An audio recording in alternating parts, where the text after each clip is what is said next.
Live from WTVO 17 and your home team.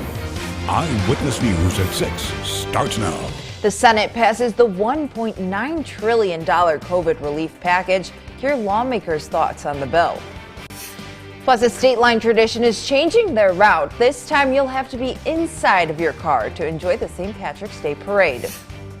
And a congressman wants to help the men and women who serve our country, while a furry friend can help those suffering from PTSD. Good evening, I'm Alexis Carpello. Thanks for joining us tonight. Rockford police shut down a busy intersection because of a crash. It happened at State and Mulford around 3:40 this afternoon. Police asked residents to avoid the area. We'll have more information once it's available on our website, mystateline.com. The American Rescue Package has surpassed the biggest hurdle it faced and passed in the Senate. Washington correspondent Basil John has the details. He's keeping you connected to the nation's capital. With a wide range of proposals, the American people can expect the COVID relief package to help deal with the impact from the pandemic. The yeas are 50, the nays are 49. The bill as amended is passed. After an all-night session, the Senate gave President Joe Biden's $1.9 trillion COVID relief package its stamp of approval. This plan puts us on a path to beating the virus. This plan gives those families who are struggling the most the help and the breathing room they need to get through this moment. I knew we'd get this done. Senate Majority Leader Chuck Schumer said the president's plan will now bring much-needed relief to Americans. We said no matter what happens, we would not stop and power through and get it done. And by God, we did. The plan includes $1,400 stimulus checks, funding for increased vaccine distribution, aid to small businesses, and extended unemployment benefits. Pennsylvania Senator Bob Casey said this bill is a long time coming. It's a giant step in the right direction. I think the American people should have a right to expect that we pass bills like this. But Republicans were not pleased with the result. Their top priority wasn't pandemic relief. It was their Washington wish list. Senate Minority Leader Mitch McConnell says the bill barely does anything for COVID relief and is not bipartisan. We could have worked together to speed up victory, but our Democratic colleagues made a decision. The House must now consider the bill again, but it's expected to pass and head on to President Biden's desk before current benefits expire in just over a week. Reporting in Washington, I'm Basil John. Illinois adds over 2,500 cases of COVID today, bringing the state's total to more than 1.1 million cases. 50 more people have died from the virus. That includes one death from the state line. Over 1,200 residents are hospitalized with COVID. The weekly statewide test positivity rate sits under 3%. Now, taking a look at our region, Region 1 sits under 2.5% for our positivity rate. But look at how low Joe Davies and Lee counties are. They're both sitting below 1%.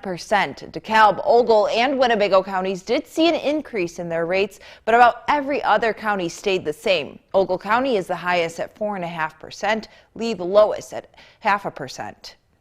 Yesterday, a record-breaking amount of vaccines were administered in Illinois. The state's total amount of vaccines administered passes 3.2 million doses. The weekly rolling average of vaccines given daily is over 90,000. Local health officials want residents to continue signing up for the COVID vaccine. Winnebago County Health Department Director Dr. Sandra Martell says the sign up anywhere. Pharmacies and hospitals are just a few options. Martell says there are a lot of registrations to do, but it's important, again, to sign up for your dose if you're eligible. We're not offended if you get your vaccine from your healthcare provider, or you get it at Walgreens, or you get it at CVS, or you get it in your employer. Just get it and get it at the first place you can. She says no matter where you get your dose of the vaccine, you're gaining the same protection against the virus. We are almost at the year mark of when the World Health Organization declared COVID-19 a pandemic, which canceled traditional St. Patrick's Day festivities. This year, health experts hope residents don't let their guard down for the St. Patrick's Day. The CDC is advising against attending large gatherings once again. An OSF chief medical officer shares that Americans are feeling pandemic fatigue and plan to celebrate the day somehow. Just because you're fatigued doesn't change how the virus behaves. The virus is going to do what it does, whether you're fatigued from the pandemic or not. So please continue to gather in small groups to discourage the spread. Please continue to wash your hands, keep your distance, wear your masks. Dr. Walsh says if all of those practices remain in place, the end of the pandemic could come sooner. A state-line tradition is taking on a new path this year. Ari Bruckman caught up with the organizers today. Ari, they tell you residents are going to ride along in the parade instead of watching from sidewalks this year. Alexis, like all holiday celebrations, the St. Patrick's Day Parade sees thousands come from all over to visit downtown Rockford. With the parade festivities forced to pivot again this year, one local organizer tells me we can still expect this unorthodox celebration to be special.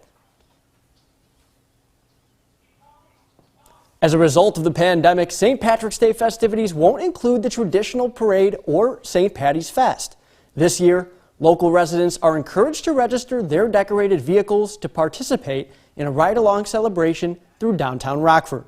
As the president of the Irish Marching Society, Danny McDade says he's hopeful to still have plenty of local residents visit the city. The Jeep Club already has about 80 Jeeps committed. I know for sure the Wolf Pack, that's the kilt riding motorcycle guys, they're going to do that. I think the Model A Club is going to join us too. So this could be it could be a sizable event. Coming up tonight on Eyewitness News, I'll explain how you can be a part of the parade. Alexis? Thanks, Ari. It's the final day to vote for some of the top talent in Rockford. You could still cast a vote for the 21 finalists in the 815 Rising Stars virtual talent show until midnight tonight. Every dollar you donate to the Golden Apple Foundation counts as a vote. We'll have a link to the site to cast yours at mystateline.com. An Ohio congressman is pushing to get help for veterans with PTSD, while he's been pushing for a bill known as Puppies Assisting Wounded Soldiers for 4 years.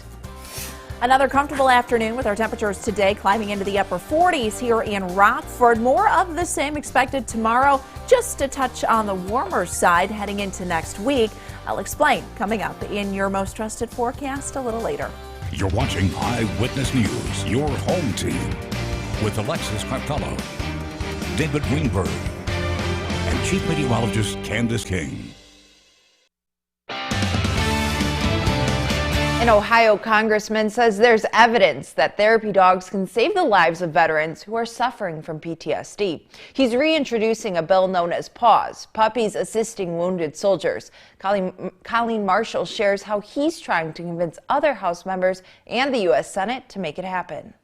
Well, Colleen, it should be a no-brainer. It sure seems that way. Therapy dogs to support the men and women who served their country and came home with PTSD. Indeed, these therapy dogs help people with post-traumatic stress. They have lower incidence of the symptoms of post-traumatic stress, lower incidence of symptoms of depression.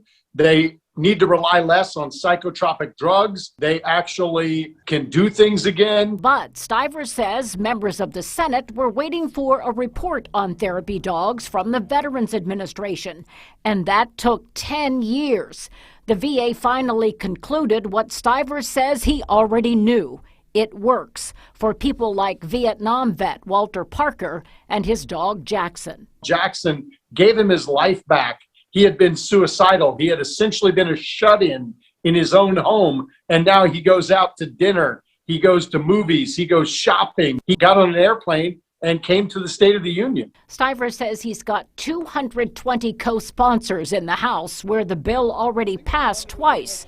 The Senate has been the stumbling block. They do a veterans package around Memorial Day, and that's my goal, is to get this through the House and through the Senate before Memorial Day, because unfortunately, Colleen, we're losing 20 to 22 veterans a day to suicide. If we can save one of them with this bill, it's worth every penny. But I believe we'll save thousands of them with this bill. Now, your first warned weather forecast with Chief Meteorologist Candice King. You know, we've really had some decent luck over the last several days with our weather pretty much all week long, and even going into this weekend. Plenty of sunshine, light wind out there for us. Temperatures today made it into the low to mid 40s, 41 degrees high temperature in Freeport, 48 in Rockford, 45 in Rochelle and DeKalb, and 43 the high temperature in Janesville. That number now down to 39, 41 in Rockford, 34 in Freeport, 37 in Monroe, and we sit at 32 degrees right now in Dixon. Our weather watcher Jim this last hour in Rockford checking in with 44 and a dew point number of 20. So very dry air overhead, which is what allowed us to warm nicely here this afternoon. We've had nothing but sunshine, and that clear sky continues here for this evening, which means our temperatures going through the night tonight are going to drop down into the upper teens and low 20s thanks to that light wind and clear sky. High pressure building down the western Great Lakes will stay with us through the night tonight,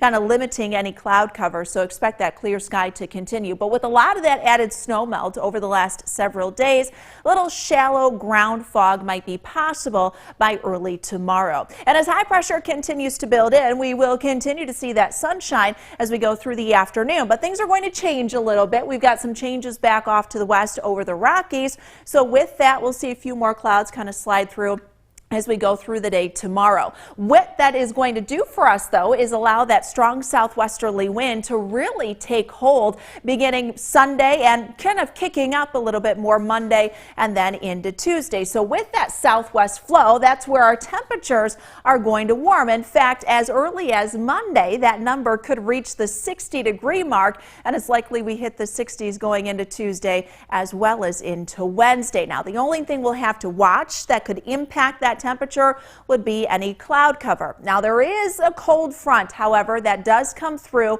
heading into the overnight hours on Wednesday. And ahead of that, we're actually going to pull up quite a bit of moisture because we'll have several days of that southwesterly wind helping to bring that moisture up from the south. So that could lead to some heavier rainfall as that cold front comes through, and some of that could actually last into Thursday. Right now, it looks like the heaviest of that will fall south of the state line. We've had actually ideal conditions for melting off all of that snow, that gradual warm up, the warm temperatures during the day, and then that refreezing at night. That has been a big help in limiting just the amount of runoff and any flooding issues. But if we get some heavy rainfall next week, that might be cause for concern. Right now, looks like that is going to stay to the south. Behind that front, well, a little more of a reality check as those temperatures then come closer back to average. So tomorrow morning, no problems, just a little crisp start out there. Again, we'll see sunshine going into the afternoon, a few clouds moving through the skies. Temperatures back up close to 50. Little cloud cover Monday morning to the north of us. That scoots away. Temperatures will climb close to 60 for Monday afternoon. 18 degrees for us tonight. Temperature tomorrow, we stay in the 40s. In fact, we make it up to 49 degrees. We'll call it a partly cloudy sky. A little breezy, though, with that southerly wind gusting close to 20 miles per hour. 60 on Monday, 60 on Tuesday. Winds will really whip up there, Alexis, on Wednesday, and then back down into the 40s by a week's time. Now, the Napleton Sports Desk with David Greenberg. The closing weeks of the high school basketball season, and there's been some tight races, specifically in the NIC 10 in Division B. The 10-0 Jefferson Jayhawks were a game up on the 9-1 East E-Rabs. Today, they met on the hardwood, and oh baby, did this one live up to the hype. Both these teams know exactly what was at stake here. Pressure was immense in the first half. Jefferson could do no wrong. That's Antonio Big Tone Levy getting the Jayhawks on the board. A little later, drive by Latrell Graham won't go, but Levy is there for the putback. He had 14 in this one. The E-Rabs on the other end get a 3-ball from Matthew Horde at the half. East trailed by 12 in the second half. They ratcheted up the intensity. Some stifling defense here. They force the turnover, and it's the man, Marcarius Biggie Luster, throwing it down with authority. 2-point game now. Final possession for Jefferson to tie it up. Have to get it in. It's tipped away. And in an unbelievable comeback, the East E-Rabs hung tough. Biggie Luster was the man of the match, dropping 16 points. The E-Rabs win this one 48-46. They're now tied with Jefferson at the top of Division B. Over at Harlem, the top two teams in Division A went at it. Nice take by Boylan's Tyler Hood with the jump stop. This time a great pass ahead by Tristan Ford to Luke Liam Bruni, who lays it in. In the second half, Boylan kept pouring it on, rebounded by Ford, and the lefty freshman spots up with a smooth stroke and gets it to fall from three. Harlem again, a little comeback. Alexander Wilson takes a dribble and gets the and one to go, but Boylan was just the better team today. Drive and finish. That's Joey Apino. Boylan wins this one 61-52, but the Huskies still win Division A. Some more games in the Nick 10 this afternoon. Belvedere North pulled off the big upset, topping Auburn 34-30. The Freeport Pretzels picked up their first win of the season today, topping the Belvedere Bucks 64-52. Quick score from a girls' game. The Guilford Vikings pull off a major upset, topping the 7th-ranked Hononegah Indians 38-35. The Big Ten has been a dogfight all season long, and once again there was another top 10 matchup out in Columbus between the Fighting Illini and the Buckeyes. How about a masked up Io to Sumu? That can only mean good things, I think. Watch this drive here from Io. All the way to the rack, draws the foul, and my goodness, gets it to fall. Illini up at the half. In the second, Io to Andre Carpello on the baseline. Drive somehow squeaks through 2 defenders to finish. Just over 5 minutes to go. OSU up 1, inbound to E.J. Liddell. And the Illinois native puts the Buckeyes up by 4. But, as we've learned, there is no quit in this squad. They get it back to a tie game, just under a minute. Iowa with it drives, gets the layup to go, and draws the foul. The Illini keep on rolling with another big-time victory. They win this one 73-68. The Regents are underway from the Seaver Center, hosting Aurora University in the NACC tournament. At the half, the Regents were on top, but have since lost the lead and trail by a bucket. Tune back in tonight. I'll have highlights from this one. The Ice Hogs are in action as well over at the BMO, taking on the Iowa Wild. Ice Hogs looking to bounce back after Wednesday's 9-4 loss to the Griffins. They're currently in the first period in a 1-1 tie. Once again, make sure to come back tonight. I'll have all those highlights once that one wraps up. One of our local athletes, Tony Cassiope, is doing big things on the mat for the Hawkeyes. It's the Big Ten Wrestling Tournament. Cassiope won his first bout 9-1 in a major decision. He also helped the Hawkeyes advance to the semifinals as a team. From all of us back home, keep it up, Tony. Bring home that W. Both the Cubs and White Sox took care of business in their first spring training games today. Cubs topped the Brewers 3-1, and the White Sox stomped on the Indians 7-0. That's it for sports. I'll be right back. Our first warning, interactive radar brought to us by Rockford Auto Glass and More. Skies will stay clear here as we go through the night tonight. Might see a little fog early tomorrow. Temperatures back into the 40s tomorrow afternoon. Rain showers will increase by next week. Thanks for making us your home team tonight. We'll see you at 10.